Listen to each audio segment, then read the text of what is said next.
Her name was Clara, a high school teacher cherished for her kindness and the calm melody of her voice. Her students adored her, especially the way she smiled even on the bleakest of days. She often said teaching was her way of healing the world, a sentiment her husband Adrian used to echo. For years they were a single soul in two bodies. Adrian was her college sweetheart, her first and only love. They didn't dream of riches, just a small home, a playful dog, and maybe one day the laughter of a child. People who knew them said they were the kind of couple that made you believe in true love again.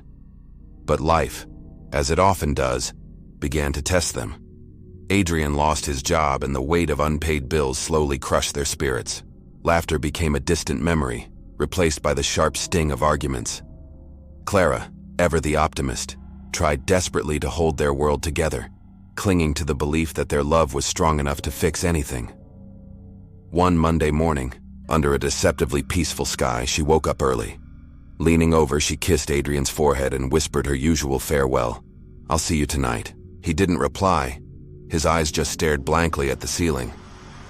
She assumed he was just tired, lost in the morning fog, never suspecting that something deep inside him had already shattered. At 8:15 a.m., Clara stood before her class, her passion for poetry filling the room. She was dissecting a line about endless love when the classroom door creaked open. It was Adrian. He stood there, pale and utterly silent. The students froze. A nervous smile touched Clara's lips. "Adrian? You shouldn't be here. I'm in the middle of class." He didn't speak.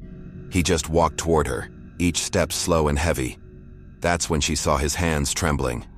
And then, she saw the gun. Her breath hitched in her throat. The students' screams filled the air. Clara took a step forward, her voice a desperate whisper. "Please, not here. We can talk." But Adrian's tears were already falling, tracing paths of despair down his cheeks. "You promised," he choked out. "You promised we'd never change." The sound that followed was sharp, a violent crack that echoed through the school's quiet halls. One shot, then another. Clara collapsed beside the whiteboard, her lesson on love left unfinished. As her students fled, their cries a symphony of terror, her last word was a soft, fading breath. "Adrian." Then, silence. Adrian drove home, the world outside his car a blur. Neighbors saw him walk into their house alone. He sat at their dining table, the very spot where they once planned vacations they would never take. His gaze drifted around the room, a museum of their life together. The books she loved, the coffee mug still bearing the faint stain of her lipstick, the smiling wedding photo on the wall. He whispered to the empty room, "I didn't want to lose you to the world." A moment later, another single final shot ended his life too. The news ripped through the small town, leaving a wake of grief and disbelief. Students left a mountain of flowers on her desk.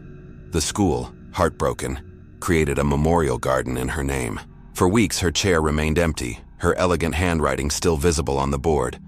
But the most shocking twist came days later. The police found Adrian's diary. Its pages were filled with a gnawing fear, a paranoid narrative he had constructed. He believed with every fiber of his being that Clara was having an affair with another teacher. The investigation, however, revealed the devastating truth. There was no affair.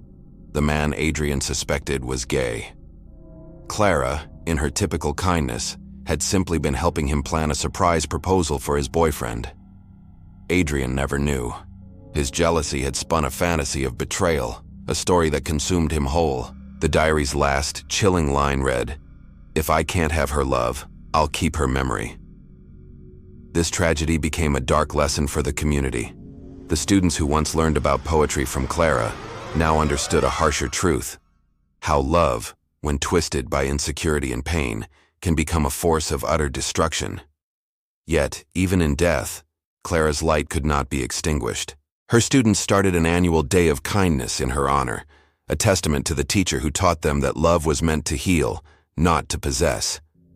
Her final half-written lesson stayed on the whiteboard for weeks before someone gently erased it. It read, "Love is strongest when it lets others be free.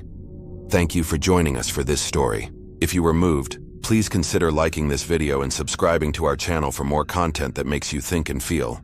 Stay safe and be kind to one another.